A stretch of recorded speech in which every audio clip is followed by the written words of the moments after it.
What's On is a social media and event creation and management platform which connects hosts and users. I was inspired to create this solution when I saw the disconnect between hosts and potential attendees in the Auckland area. Therefore, I've attempted to make this solution in the form of an app.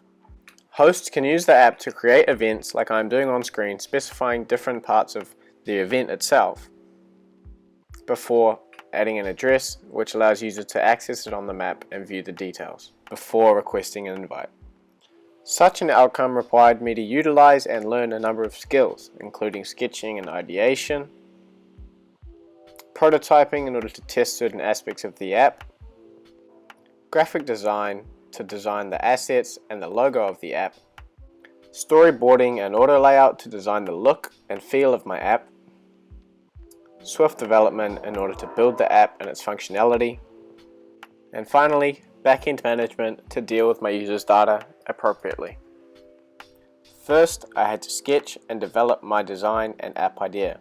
This was done in 2 stages. On the left is my initial design. As you can see, I had roughly sketched out what I wanted the app to do, including a Facebook sign-in, a map, a list of users and events, a page to view the event, a link between hosts and attendees via Messenger, and a review system shown by the bottom left-hand corner. On the right, there is a much more developed version, which was my second sketch. As you can see, it is largely similar to my initial sketch, only done much more nicely, and I've fleshed out the ideas more. Still got a Facebook login, a map, an event page, a link to Messenger, but there are finer details like the attending list, and my review screen has been given much more thought due to stakeholder feedback. Prototyping throughout the duration of this project has largely been based on the Hitchhiker DevSlopes course from Udemy. I used this course to prototype a number of aspects of my app, all of which helped me to understand the complex techniques which I was incorporating. For example, I prototyped my UI design off the Hitchhiker app, my Firebase login and the functions required, and the Firebase Realtime database, which has been immensely useful in managing my users' data safely and efficiently. Graphic design using Adobe Photoshop was an important part of developing assets and the logo for my app. What you are seeing on screen is a time lapse of me creating the logo for my app. I started by taking a text from an online text site, importing that into Photoshop. I then used a number of images to decorate the logo, as you are now seeing on screen. I incorporated these images into the title itself, for example the wine in the N, the beer jug in the O, etc. I did so in order to encapsulate the ideas I had for my app within the logo. This made it a lot more fun and playful, much like the environments What's On will hopefully create. I then exported the image in 3 sizes, as per usual for Xcode, and used that within my app. Within Apple's Xcode, storyboarding and auto layout enables you to build your app visually without doing it programmatically, as you may have to do in other languages. What you see now is a time lapse of me redoing the Create Event VC. One complex technique which was very useful in the development of my storyboarding and auto layout was the use of stack views. While initially difficult to use, stack views provide a much easier way of grouping elements within storyboards together, which allows the changing screen sizes to be adapted to much more easily. For example, I am grouping the age range and the age range field together, the gender and the gender button together to a single stack view, and doing the same for those below, building one massive stack view which adapts to the changing screen size.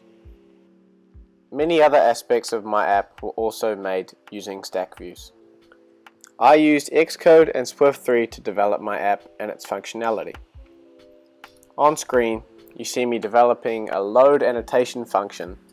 This function was instrumental in the functioning of my app, as it pulled data from the database previously sent by users creating events, took this data, found the center coordinate, put it onto the map view and placed a circle around it of a certain radius around the coordinate of the event. This allowed users to look on the map, see where an event is, tap on it and view the details. Although more difficult to implement than a list, displaying my events on a map using circles is much more efficient at communicating data to the users, an insight which I gained from feedback from my stakeholders. The only way to truly appreciate the complex Firebase background of what's on is to see it in action. I will now do a complete run through of the what's on experience. I will keep on the left here the Firebase database, which is important to understand the complexity of what's on and the background running it. Firstly, I will log in.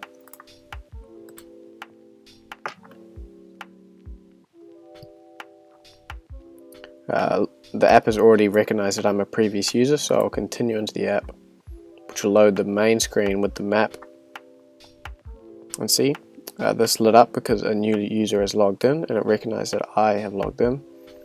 Now these are two events that already exist, so we should see two on the map, and we do.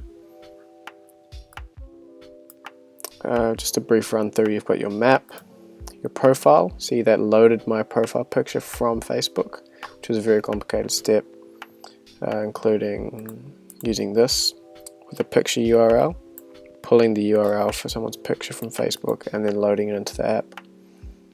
And I'm able to enter my Facebook username for hosting purposes.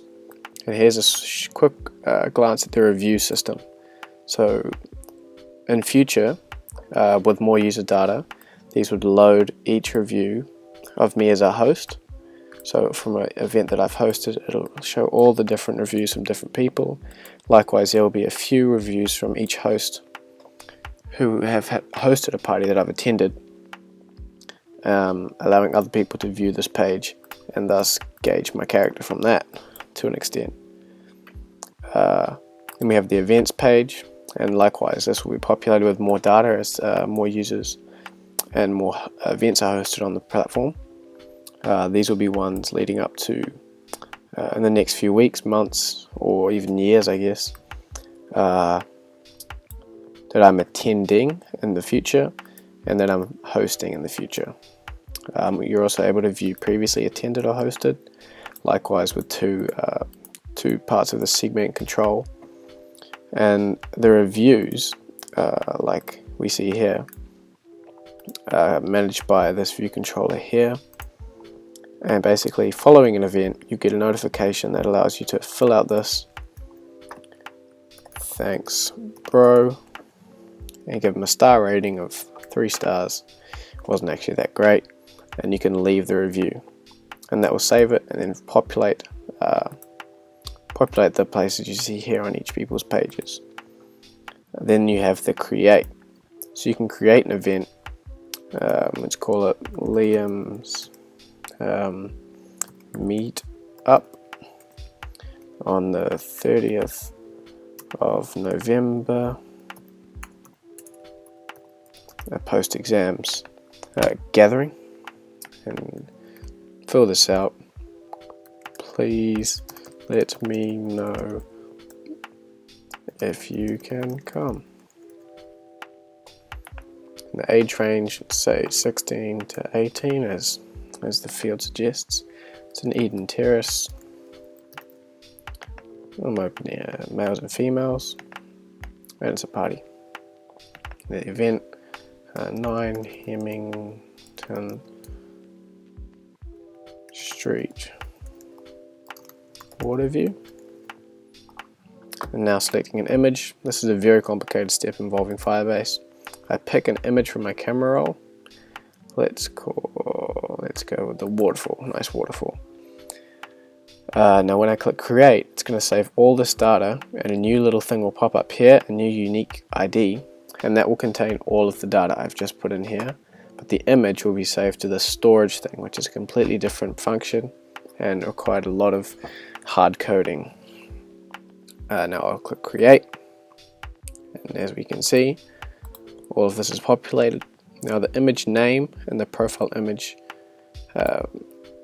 URL is important in, so if we know this, 556, if we go into the storage category, we can look and see that the 556 within the event thumbnails folder, the 556, if we click this and view the file location, copy this and paste, we should download that waterfall photo. Now this is important because within the app I can use this URL to load the image within other view controllers. As you can see, it's worked correctly, and as you will see in a second, if we go over to water view, let me click on this event I've just created. Liam's meetup on the 30th of November. Let me know if you can come. It's in Eden Terrace, and importantly, this image is loaded. There are two buttons here. You can request an invite and message the host. This will be populated later as the user data is filled out. But basically, you'll be able to go in here and view the host ratings before you request an invite. There are two buttons here: request invite and message host. Request invite will send it to the host, which he'll be able to tick or cross your request, and then you'll be added to the page. But the message host button takes you to their messenger page, so you can message them personally and get to know them before you attend their party. I'll demonstrate that in a moment. Otherwise, there's the settings page, and this notification category here will have this little bell will be present when you have a pending review to leave following an event. So using timings, it'll know when you're required to leave a review. You can change your Facebook username, community guidelines, and just basic settings stuff. So that's it. I'll quickly just demonstrate which isn't functioning within the simulator on Mac OS, but if I was running this on my phone externally, I could click this button and it would take me directly to the messenger page of the host himself or herself. But this will crash the app, but it'll take you to the function that does all the work. Here is the function which manages the button press. So when you request an invite, that sends it to the host, but this button sends you to the messenger page of the host, basically creating a URL, opening that URL within the messenger app so you can talk to the host directly. So all in all, that is the What's On experience. I hope you've been able to understand what I'm trying to do here and how much work I've put into make this as successful as it has been. This is what I consider to be the minimum viable product for What's On. It has all the features that allow me to test my value hypothesis. I have had to be frugal with my time, selecting the right complex techniques to incorporate into my app to achieve this minimum viable product, due to the deadline I've been faced with. With more time, I'll be able to incorporate more features and devote more resources to the fine-tuning of the ethical and legal considerations, but currently, as it stands, it is a complete minimum viable product.